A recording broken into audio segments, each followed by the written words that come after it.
mesures de seguretat i accessibilitat que ningú havia tingut en compte i sobre els que ningú havia informat a l'entitat que s'haurien de portar a terme segons la normativa municipal vigent.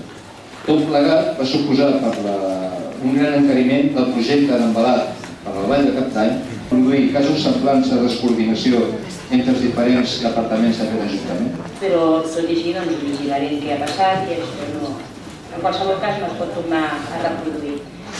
I quant al tema de les respostes, aquestes respostes que el reglament de participació ciutadana els ajuntaments catalans han creat una xarxa per difondre el seu patrimoni industrial.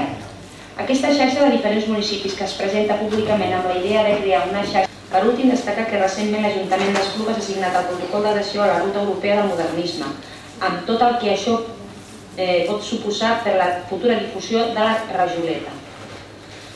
Existeix algun projecte museístic per la rajoleta? En el cas que existís aquest projecte, quan el faran públic? Existeix un projecte bàsic... I Maria, Plaza de la Vida, que és on teòricament podem parlar de fer-nos sentir.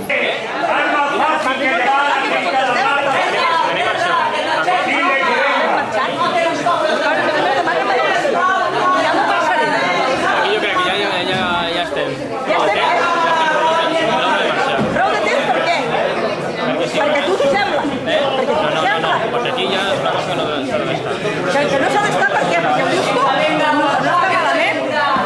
Pues això, és que està aquí aspirant a la gent.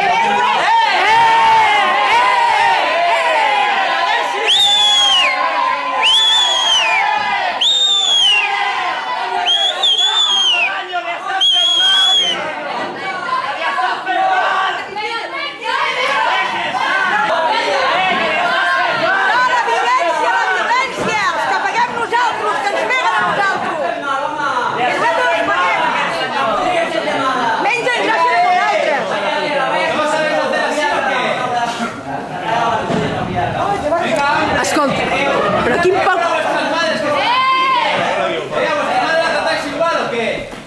Què passa? Però què passa?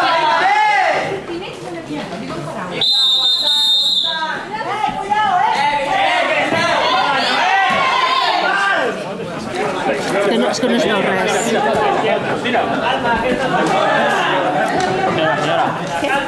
Vaya saliendo, acá al favor. Quan surtin aquests sortirem nosaltres. Li esteu fent mal, li esteu fent mal, Tarragones! Li estàs fent mal! Li estàs fent mal!